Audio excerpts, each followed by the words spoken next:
Hey guys, and welcome to another episode of Schematics Update.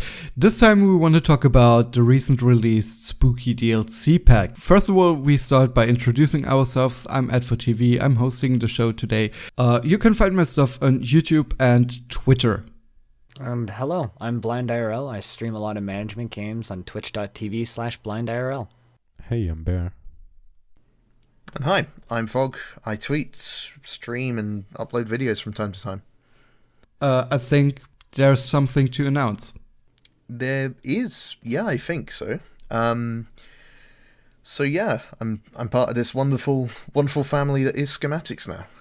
Okay, I kind of want to start with talking about our general thoughts about it. First, we have played it a little bit. So guys, what do you think about it? Best DLC so far. I really like the DLC. It's great. It's amazing. Yeah, I can agree. I mean, I was a bit skeptical at first, but I really like it. I was skeptical purely on the basis of how much is actually going to be in the pack and how much is it going to cost. Now that we have it and we can see it and we can look at it, it's like there's a lot of multi-purpose items in there that are great for everything, not just super heavily themed spooky stuff. Okay, so the first thing I want to mention is like those chairs and sofas they look beautiful. They're great. They're super big and puffy and stylized and awesome, but they're not recolorable, which is kind of a bummer. So that just kind of limits a little bit of what we can do with them, but at the same time, they look awesome. Yeah, I kind of want to insert Esprit Ridley here, because he was building like a jazz bar and he was super pumped about the sofas. Oh, really? When they showed off, yeah, he was like, oh my god, I don't need to build these out of art pieces anymore. I can just put them in. And after the pack was released, I think it took like 10 minutes till he wrote me sad. We can't recolor them. So, yeah, I kind of don't get it because everything or almost everything else is recolorable. Yeah, I don't know. I don't even want to speculate. And I guess the solution is to make purple the primary color of the club. Yeah. Just got to recolor his whole club. So the next thing is the new friction slider, which is pretty cool. So you can basically change the friction on every coaster now because people have been... So you can adjust like to your liking what the friction is. And I'm looking forward over the next couple days to everybody just like hammering on this one until we can just get like a perfect meta of what every ride should have for friction. I kind of miss smaller steps, like half steps at least. Make it more precise. Yeah, exactly. Make it more precise, but in general, it's very nice to finally have a friction slider. Yep. I like the fact that a functionality that was originally global and controlled by technically hidden content in the form of a cheat has now come full circle into being a viable option for each coaster so that you don't have to compromise the entire park. The entire park. I like the progression of this feature to what it is now. I think this is a good outcome for people who really want to deal with the friction slider and the realism of the whole park. I agree. So, the next thing is some of the effects that have come as part of the spooky content DLC. Mm-hmm. So, some of these are kind of your coloured fire that I know a lot of people are kind of excited about, as well as some more interesting ones such as fog, cloud effects, lightning, and rain. Mm-hmm. So, this is potentially the start of weather effects that we can see in Planet Coaster. Fingers crossed. This stuff is great to have now. Yeah. For a little while now, I've been wanting to build and kind of work with the idea of a park that is always raining, probably in Britain, but I'm so shocked right now. Shocked that it rains in Britain? I'm not. We're lucky to see the sun here. What's a sun?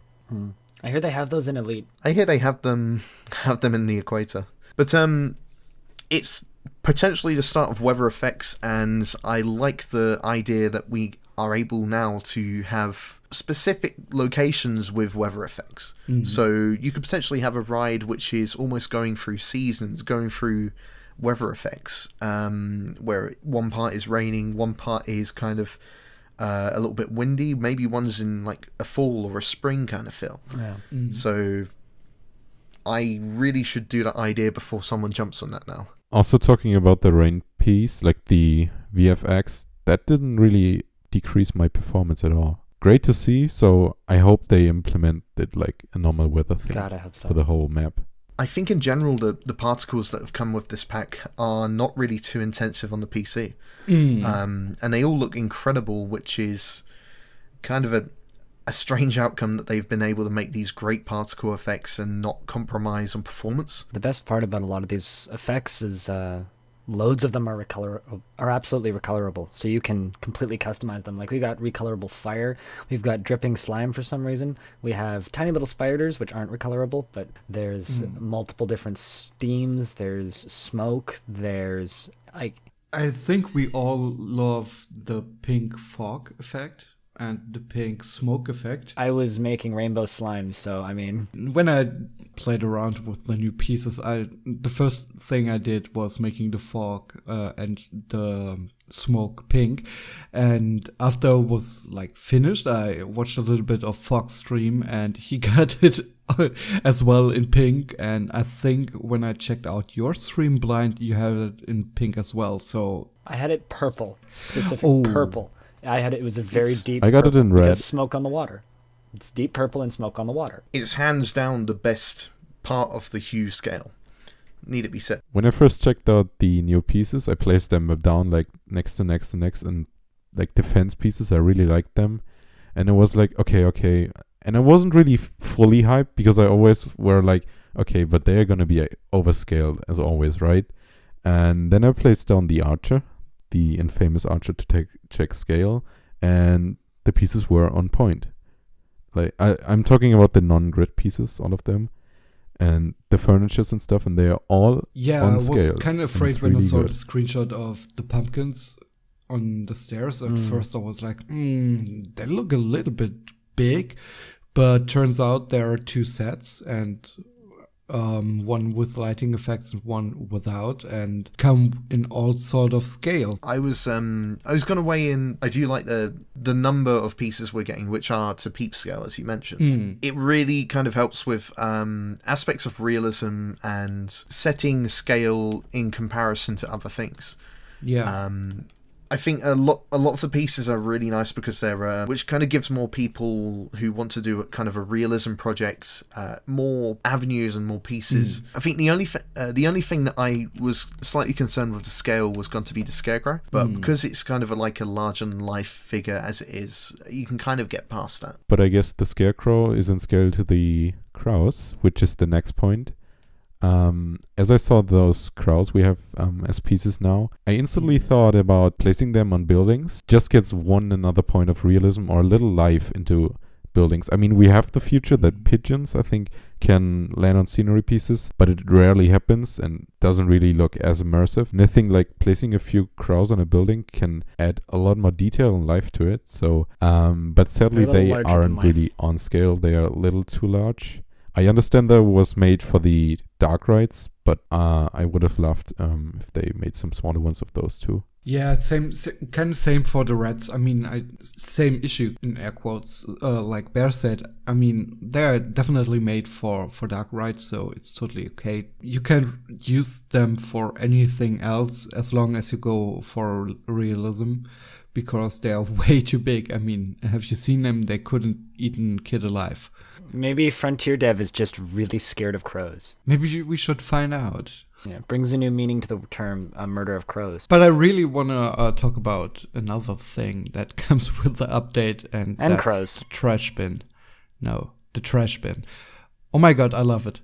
It's probably my favorite piece of the whole set. I don't know what you guys think about it, but I'm in love. I think Adfo's just excited because they just put his self-portrait into the game. Shots fired. Whoa, dude. Seriously. But no, seriously, it's like the best garbage can in the game, hands down. Like, I don't think I'm ever going to use another one. Yeah. I do like the variety of slightly themed but still somewhat generic bins, and path items that we're getting. Next one. Okay, so let's talk about the new coaster in Descent. This was part of the free updates alongside the Spooky DLC. And you predicted it. I kind of did. Not kind of, you did. Kind of. Nailed it. Kind of got the impression from the source material and the copy that went along with it for the In Descent description. I think it was a press release that they did to announce the pack. Mm-hmm. I just got this impression that it was going to be kind of a modular segmented ride which would have a lot of airtime, and that kind of put me into the mentality of, okay, it might be a reverse freefall coaster, and it is a reverse freefall coaster, but I think it's one of the new generation coasters, maybe based off I think Superman the ride at Six Flags Magic Mountain, that originally did face forward, but now the cars are facing backwards. I kind of wish that we had the ability to spin the car around. It would be nice. It would be nice, but I think for the moment, the fact that we have a new coaster and the fact that we have a new coaster in the game, I'm kind of excited to see what people do with it. I understand it can be modular, so there's not too much you can do as far as a layout, but I want to see how people theme this now. Yeah, me too. One thing I do really want to give credit to Frontier for is the secondary type of track, which is actually a tunnel. They didn't really need to do this, but they've given us a tunnel and they've given us options of internal lighting effects. Now, people probably would have built these themselves if this was not pre-supplied. This is going to help beginner level and intermediate level creators kind of start to play with lighting effects and see what's possible of lighting alongside coasters and starting to build a theme around that. So I'm really excited for what people do with this ride, how they're going to theme it. I kind of want to add, like, I'm not too happy about the coaster. There are models that I would have preferred to see in the update, but hey, it's free. Stop complaining about it. Really, I mean, I see a lot of people complaining about it. You got something for free. Stop complaining about it. Seriously. I think the way to kind of perceive it is Frontier did not really need to make this coaster and offer it as a free update alongside the paid content. So the fact that everyone now has an additional ride to kind of mess about with and start to try and use in their current builds, I can only see that as a positive. Some of the pieces most of the pieces are completely recolorable. Most of the new wall pieces we got anyways. However, some of them aren't. Specifically the crypt, archway, and roofs. They're not recolorable, which is a little bit of a pity, because they got some nice textures and patterns on them, and it would be really nice if we could recolor them, but we can work around that. I do want to add to this topic, though, that I think Frontier accidentally, or maybe intentionally, added the best wood texture to the game, because up until now I've kind of been super negative on all of the wood textures on Planet Coaster. I don't like them. I don't like the wood walls. There's one wooden wall that I kind of like. It's the one with the little planks in it, and that one's all right. But up until now, almost all the wood textures I've hated. They've added in I'm not sure the name of it, but they've added in a wood texture now, which is completely recolorable, and it's gorgeous. I think, incognito, the best Western theming we're ever going to get. I think, it's the walls and floors of the Haunted House set. But yeah, if you make it burgundy, it is gorgeous. What I kind of like about it is that it has some used feeling to it. I mean, almost everything else is like brand new, untouched, and this one is this one looks like it's been beaten around the bush a little bit. Like, you go on Big Thunder Mountain, or you go on any Western themed thing, and it's beaten up. It looks like it's been walked on a couple times, and I really like that.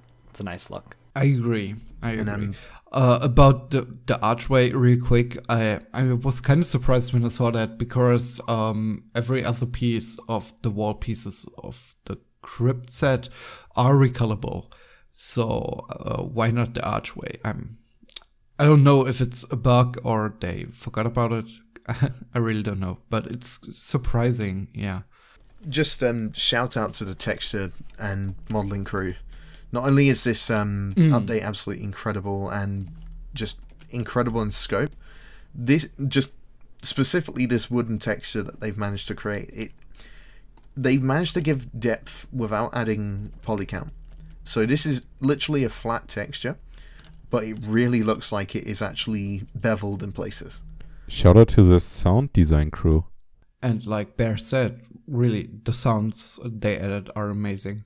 The new little sound clips, especially like the Haunted Carnival, are just great. Yeah. I mean, I kind of feel like we talk about sound way too less. It's the game sounds amazing no matter if it's the ride or the coasters or whatever. The music in general, it's really amazing. Everybody always talks about DICE and their sound designs in Battlefield, but I honestly think that when it comes to video games with amazing just sound design and spatial sound design and all that, I think Frontier is on the forefront of good sound design in games. The scope of the scope and number of sounds that the sound department have actually added to the game. They've added they've added 7 new compositions under the music speaker, and I think it was 70 or 70 new sound files under the triggerable, which kind of range from piano scrapes, glockenspiel phrases, spooky announcers, and other kind of rather unsettling sounds, which will be great for dark rides. And I think a lot of people will find these and then use them in interesting ways to further the experiences that you get on the rides that they make.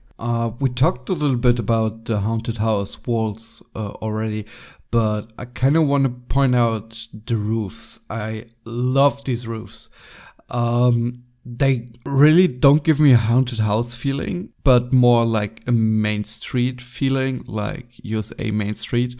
I can totally see using them. Like, if you color them correctly, you can definitely use them in a Main Street. Also, I just want a quick shout out. There's a few like corner pieces to that roof set that look like they absolutely should be on a grid and aren't.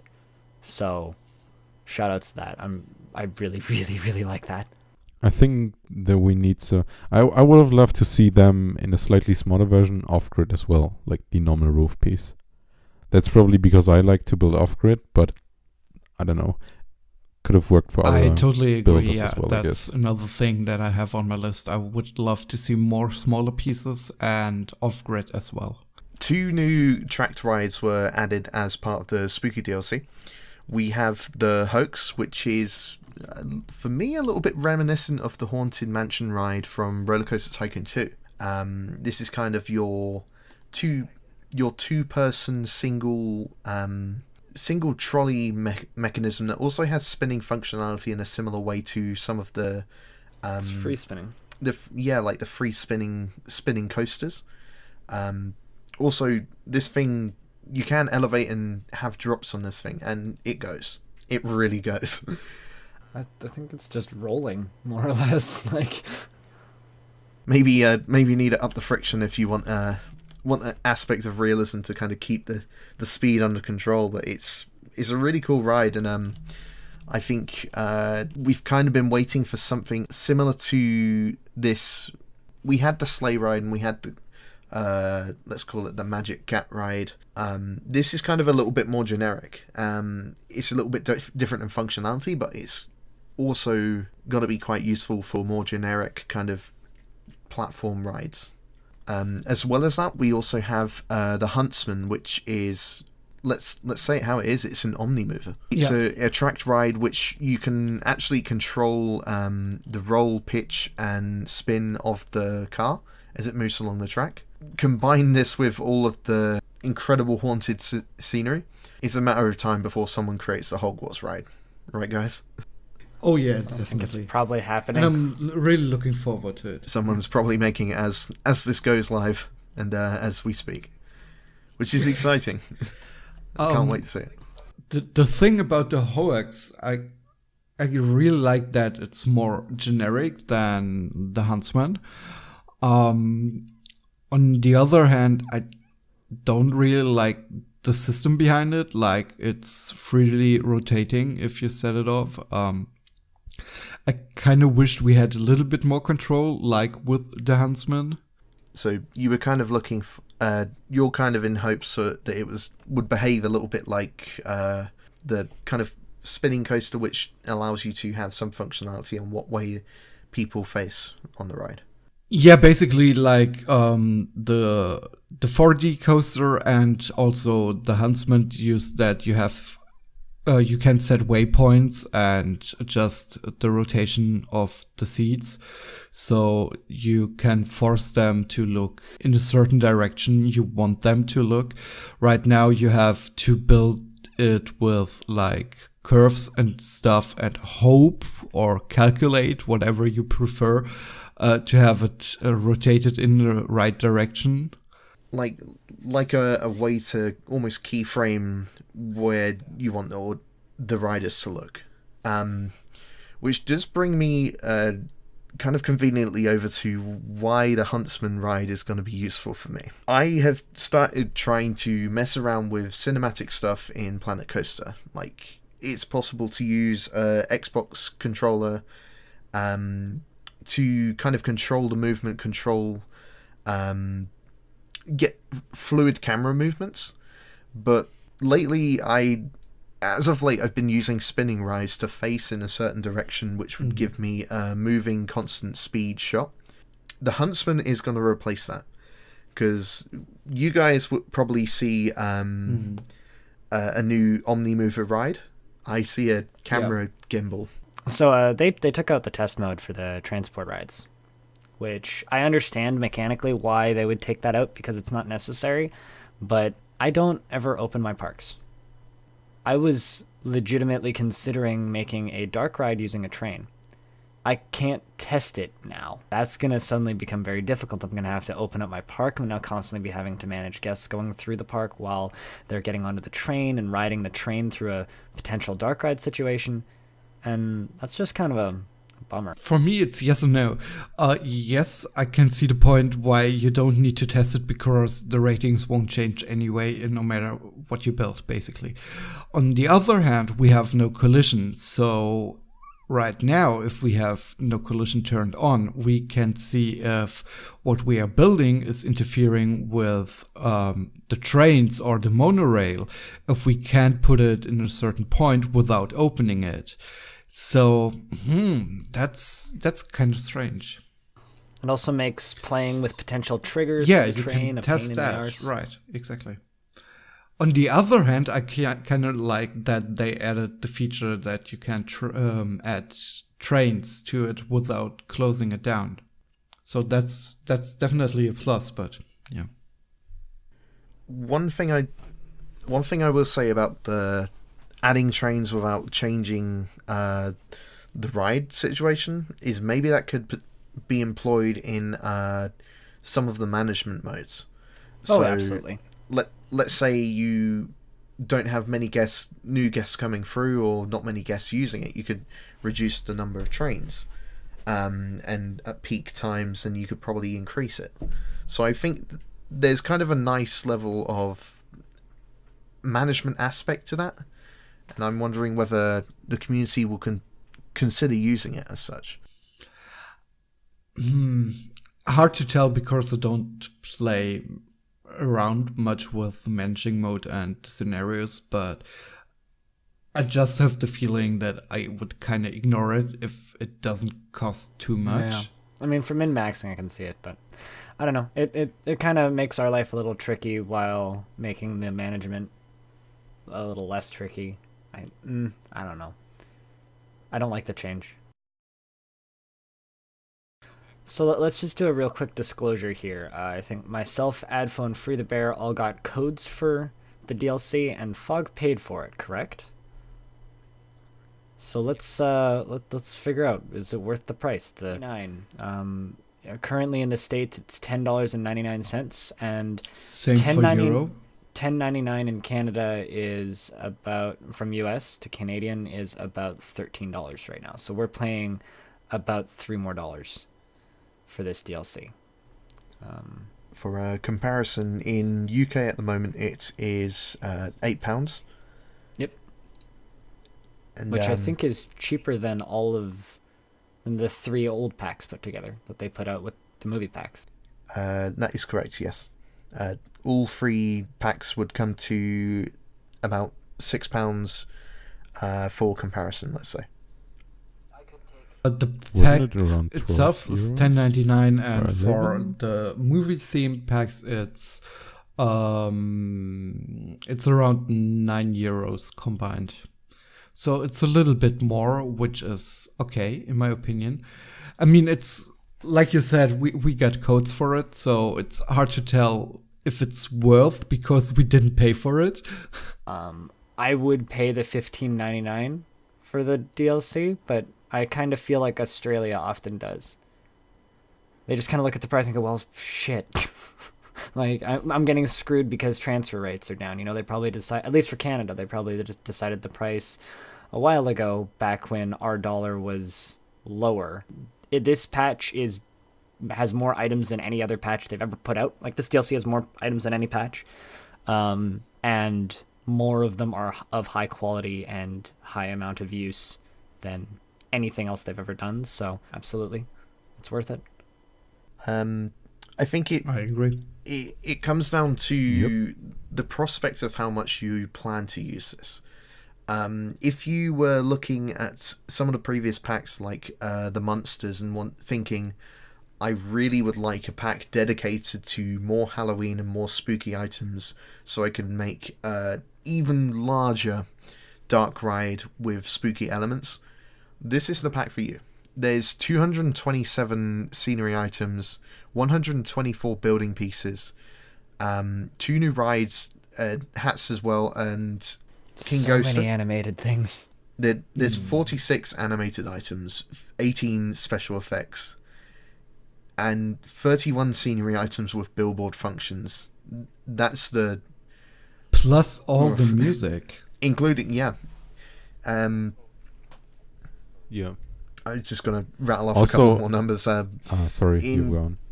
7 music tracks, 18 sound ambiences, and 70 sound effects. So there is a lot of content in this pack. And as you already said, it's probably good for buyers who want to do spooky stuff. Honestly, I would even buy it without thinking of the spooky stuff, because first of all, the interior objects, the furniture, some of the lamps, the new ones, and the fences, and especially those sounds would probably be worth the price for me already. I really like the update, the DLC, and I think it's definitely worth a buy. I think Frontier have done really well with this pack in creating almost, I want to call it a thematic pack. It's haunted and spooky elements. Most of the pieces have alternative uses. Like, as you were mentioning, the lamps really look good as like old Main Street lamps. It's just a very well designed pack overall. Yeah, I agree. There's a lot more uses of individual pieces here in other themes other than spooky, and I think the versatility of those pieces are part of the value that you'll find from that pack. If you want more Planet Coaster, but you were not sold on the movie packs, this is the pack for you. I think we can wrap it up here. We introduce ourselves once again. I'm AdfoTV. You can find my stuff on YouTube and Twitter. And my name is Blind. You can find me at twitch.tv/BlindIRL. I play a lot of Planet Coaster, RimWorld, apparently Elite Dangerous, truck simulators, and any other management game that suits my fancy. Although it's a lot of the previously mentioned titles. Bear, and I will upload soon again, I guess. And I'm Fog. I stream over at Fog_Twitch. I tweet as well under the same handle. And I'm also uploading a little bit more frequently on YouTube with more Planet Coaster content, if that's something you guys are interested in. And I just wanted to real quick say welcome to the team, Fog.